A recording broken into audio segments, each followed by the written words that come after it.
Hi, I'm Sue. I'm Julia. And welcome to Sticks and Stones Podcast.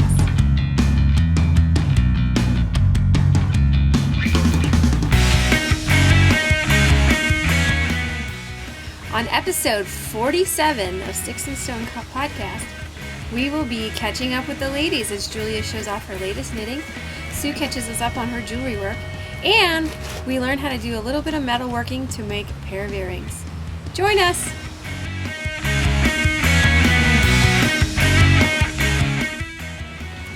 Hello, hello, hello! Hello. Welcome back. Yes. Yeah, it's been a crazy day. Last few I'll just days jump right of in. being outside, probably. Oh, Recording it's beautiful. outside. It is nice to be out here today. This is a breath of fresh air, literally and figuratively. I spent the morning at the doctor's trying to figure out if we had a broken arm in our house, so that's always fun. Did you have a broken arm in your No house? broken arm. If you did, it would be just in time for Halloween. I know, that would be really fun, but no. Good. Not really fun, but everything's fine. We just are apparently very accident prone. As Sue Okay. knows. That's okay. As you guys know. Somebody in my family is always running into something. So. That's all right. But so it's all good, and I'm glad to be here instead of at the orthopedist.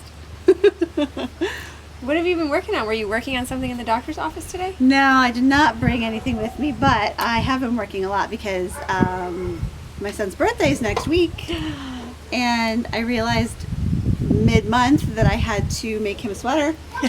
So here it is. Actually, it's been coming along quite well, and it's 90, probably 85, 90% Oh my gosh, done. you got so far since the last time I saw it. I love the I think I showed you guys sleeves. this. I love it. So there's going to be some more detail work I'm going to do here on the sleeves because he really wants dinosaur heads, and I do not do intarsia, so I will be embroidering little heads on, and I don't know if I'm going to do duplicate stitch or cross stitch yet, but they'll be on the green with the bright blue. Nice. And then I got to finish the neckline and make a contrasting I-cord band, and it'll be done. I like it. I love the colors Yeah. of it, and I love these sleeves. What is Isn't it this fun? called? It's a honeycomb stitch, and it's just pearl rows, but it makes it look like it's three-dimensional.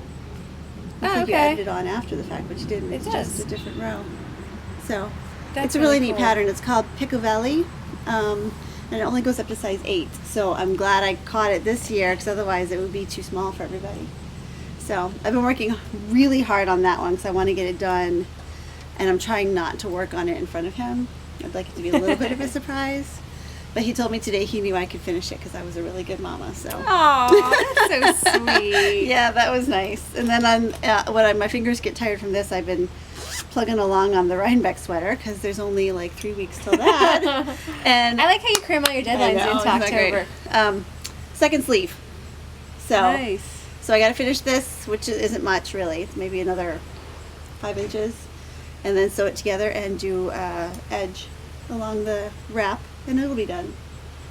So it'll be done. It'll be done just in time for Rhinebeck. I know. I'm really excited. It's good if you could get someone to drive you there so you can finish it up in the car. That would be nice. But but no, I need one of those self-driving cars they're coming out with. That would really be nice. Maybe you need a car you drive that knits for you as you go. No, I'd rather it drive. Especially going through New York area, Upper New Jersey and Southern New York. The traffic isn't always much fun. Yes. So. I don't know. I'd be scared the self-driving car would be getting me into a crash. If it does, it's the car's fault, not mine. You could just keep knitting as you get the police report. I'm not doing anything, officer, really. Yeah, so that's all I've been doing, really, and it's coming along, but It is. It is. You'll get this done just in time. yeah, I think so. And hopefully I'll see some of y'all there soon. That'll be fun. I know. It'll be good. There's going to be a podcaster meetup again, and it's just nice to see familiar faces because, I don't know how many you watch now, but I watch them and think, oh, I know you, and they don't have a clue who I am, and there's probably people who think the same way as us, so if anybody does see me there, please feel free to come say hi. That would be fun. It would be a lot of fun. Yeah. And what about you? What are you doing? Well, I had a show last weekend, I guess it was, at the Arts Barn in Schuylkill Haven. And so I was making lots of jewelry for that. So I made a bunch of bracelets, different horsehair bracelets. I have to add some charms to these. I think I'm going to do that. And I made some new porcupine quill earrings that I really like. Oh, those are nice. The These, colors are and I pretty. love these yellow ones. I'm tempted to wear them with my outfit today. Yeah. So, a little bit different for me. I tend to go more earth tones, so I've been trying to go brighter. And so this is really, really super bright for me. So I think that's my color of the year now. yellow. I've been really drawn to bright yellow. But I can't make a whole sweater out of it, so that would You be could, nice. but you would look like, you might as well go for it and make it Big Bird or something. Big Bird. Those are beautiful, though. Yeah. Thank you. So we're working on Colors are those. fun colors. And then one of the things that I've been doing, I've done it on and off, but I'm going to do it a little more seriously. I actually have these in little packages, so they might have a glare on them, is making cards, because I end up with all this extra horsehair at the end when I'm done, and I just throw it in this box. And so these are cards I made. I stamp them, and then I hand draw the background, and it's actually real horsehair. That's cool. For their tails. So this is one of my favorite ones, except that when I put it together, I put it upside down. So it's actually a postcard now. Oh, I see. Because they're cards that open, and this one opened this way instead of this way. So I had to cut it apart. So I made those. Those are nice. So yeah, they're cute and they're fun. Yeah. And it's one of those things that some things take you a little longer, but you're like, you know what? I'm doing this for myself because I want to do it. So that one I think looks really cool. So those are for you and not to sell? Well, they are to sell, but I mean, like, as far as productivity goes, Yeah. Yeah. sometimes they take me a little bit longer. So I have those, and then I've been working on some bibs. I cut them out. I haven't sewn them together yet, but little bib shapes. Cute. That I'm going to make for someone who recently had a baby, obviously. So some fun. I love this one. It's a little late for it, but it doesn't matter. Is the popsicles. Oh, yeah. I can't get them apart. It's the summer popsicles. That's really cute. And it's going to go with those polka dots.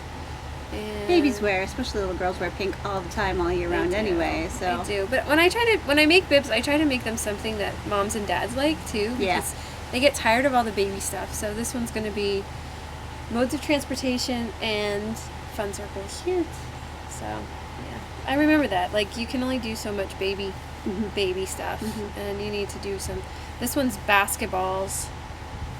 That almost like it could be polka dots, too, but you weren't thinking basketball. It could. I should probably do polka dots on the back. So, I'm going to be sewing those together shortly. And, making some bibs and passing along. I'm probably going to be working on a bird mobile as well. Nice. Very nice. So I've been actually busy. Good.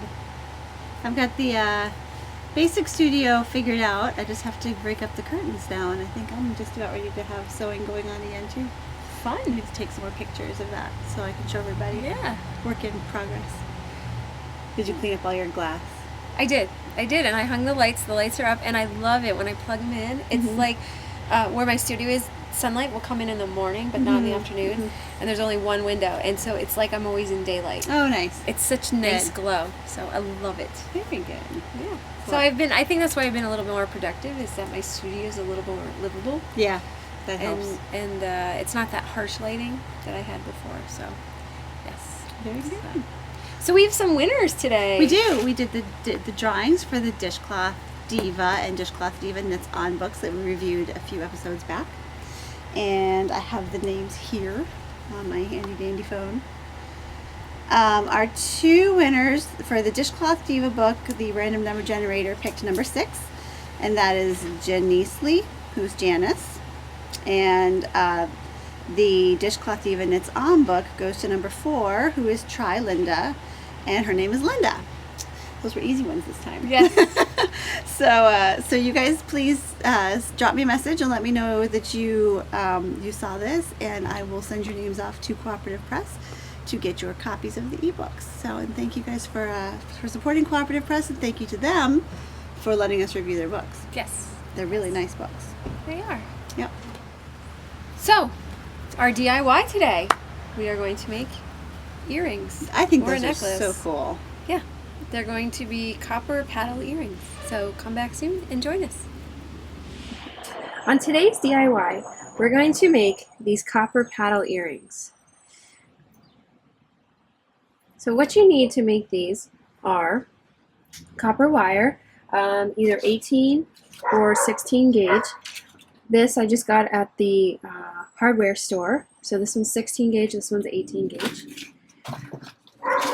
Pliers, you need a round nose pliers and a needle nose pliers. Some beads if you're going to add beads to it. A Sharpie, it's very helpful. A file, not required but very helpful. And a wire cutter, and then some sort of a hammer. So, to start our earrings, what we're going to do is you're going to cut the wire.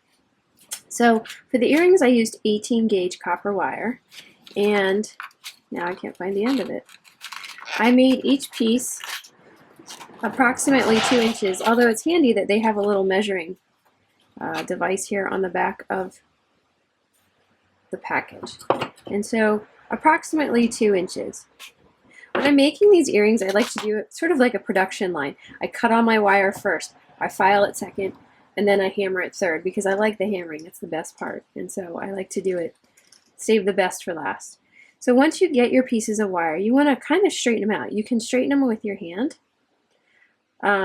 depending on what the gauge is. 16 gauge wire, you may need to use a hammer. And to do it with a hammer, the way I like to do it is hold it real close here to the edge and then just chop it really gently with your hammer to flatten it. It does roll a little bit, but you'll get the hang of it. If you kind of pinch it against the block, which is the other piece of equipment you need some sort of a block. This is a steel block. You can buy a smaller bench block at Michael's or at Hobby Lobby or any craft store. You can also get a rubber block, but the rubber block should go underneath the metal block because of the rubber block you won't get the same sort of flatness from your metal. Also, if you want to dull the noise of your block, you can put it on top of a phone book. And so I'm just flattening all my wires here.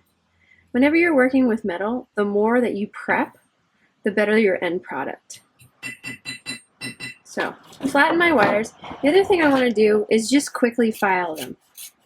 This means that there won't be any sharp edges, and you may not need to file as much later.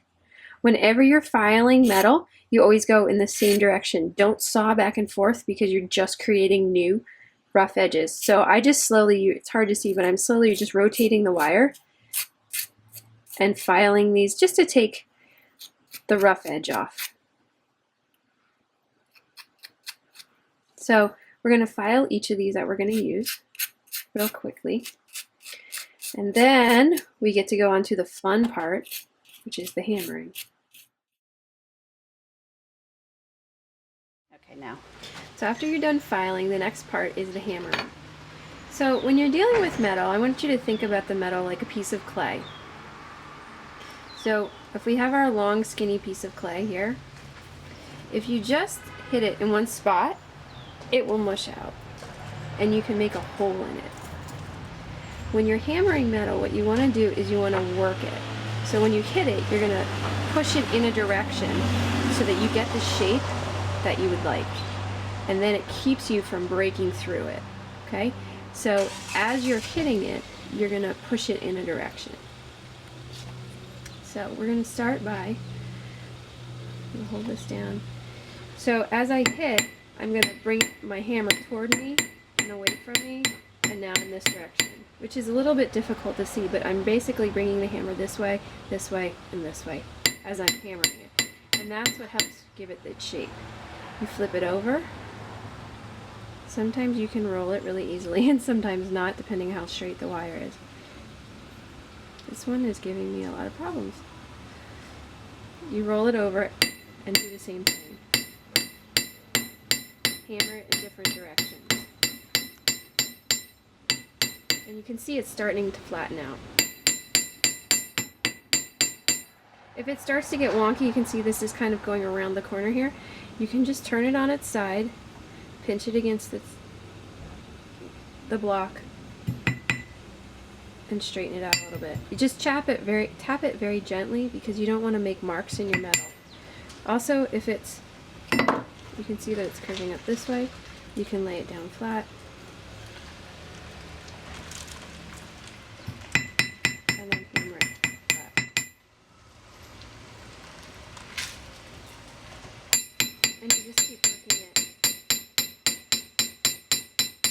until you get it as wide as you'd like.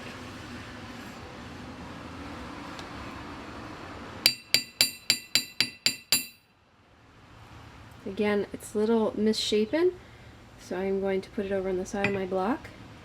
I'm going to straighten it out a little bit. I'm going to flip it over and hit it again. And now you can see it's a little bit straighter.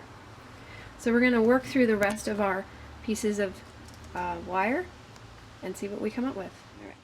So once you flatten your paddles like this, if you don't really like the shape of them, you can use your file again and you can change the shape a little bit. You can file it off and make it rounder. So you can choose to add beads or not add beads. I chose to add beads. So I put a bead on each one of my little paddles here.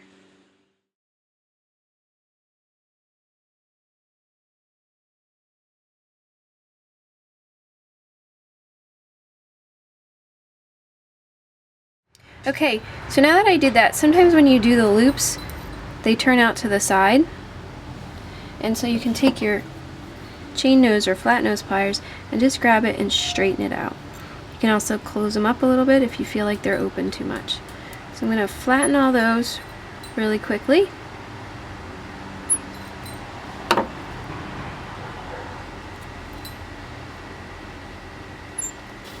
And now I'm going to line them up in order of biggest to smallest. Alright, now I'm going to put them on a jump ring. You can use a pre-made jump ring or you can make your own. This one kind of turned out wonky, so I'm going to show you how to use it, how to make a jump ring really quickly. I'm going to take my 16 gauge copper wire and you just need something round to put it around. So I'm going to use my marker very tightly around the marker. I'm going to pull the marker out and then I'm going to use my wire cutter. I'm going to cut off this part that's straight here. That's why my other one looks funny. And all you do is you take your wire cutter and line it up where the other piece ends and cut. And now you have a jump ring. If you choose, you could file that, although you don't need to. And then I'm just going to put these one at a time.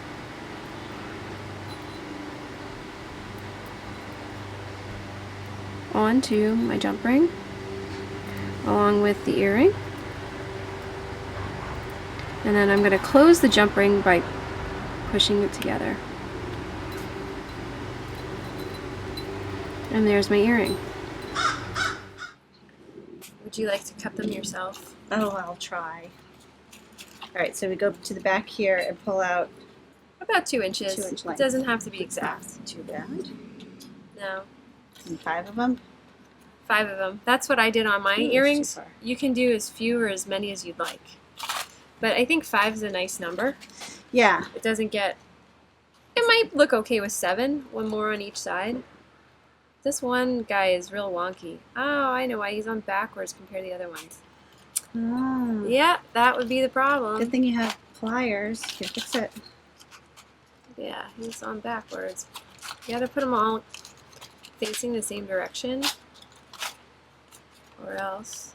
No, I just put them on the wrong order. That would be why he's not happy. Yeah, so all the little loops need to be facing.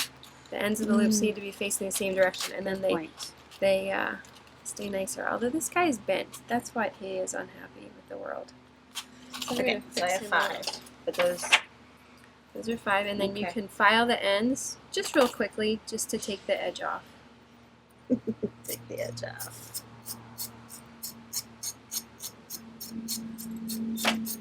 And I have the pliers and I have the wire cutters and stuff, but are the files and the hammers more expensive than those things, or are they still relatively attainable for the hobbyist? Definitely. I got these at a lot of these things are family heirlooms. This is a family heirloom. This belonged to Ken's grandfather, his grandfather. This has belonged to his other grandfather. But you can just buy the file, the hammer at and the wire at the hardware store. So sometimes it's the same price, sometimes it's cheaper. Okay. Because it's not labeled jewelry. Ah, yes. So it all depends. This copper wire, at one hardware store, it was $8, and another it was $4. Wow. So, but the price of copper has come down a lot, so it could be reflecting that. Do you need to put a kind of, like, because it's copper, do you need to coat it with a sealant or anything? It will change color. Okay. It will change color over time, and that's kind of, I think that's the beauty of copper. Okay. We started with copper because it's a really malleable metal. Mm-hmm. It's easy to work with. This is a great project to do if you're starting metal work. So, Like I am. yeah, copper is really easy to maneuver, and it's relatively cheap. So when you mess it up, you just do another one, and you mess that one up, you do another one. It's cheap compared to, you know, brass. I don't really know the price of brass off the top of my head, but you know, you have copper, brass, silver, gold, or usually the metals you work with. You can work with other ones, I suppose, but these are the basic ones you work with. So copper is the cheapest of copper, silver, and gold. Right. It is actually pretty easy to bend.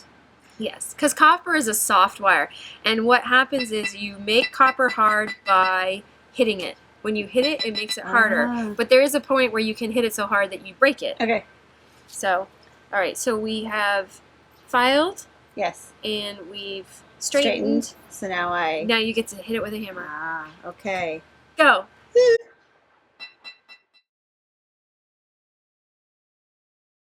They do sell a rubber block, and that's really I tried doing metal work on that, and it does the same thing. It's harder than the foam book, but really the rubber block is to put on this and then put your metal block on top of it. You can get a little metal block about this big at Michael's or a craft store. Well, but I won't hammer your ears anymore. I'm feeling bad about that. It's so long. But I'm going to finish this up, and then I'll show you a picture at the end. Because this is really cool, and I think that a bunch of beginners could do it. This would make some really neat projects. It would. I actually started making some, and I'm going to line up a whole bunch of them.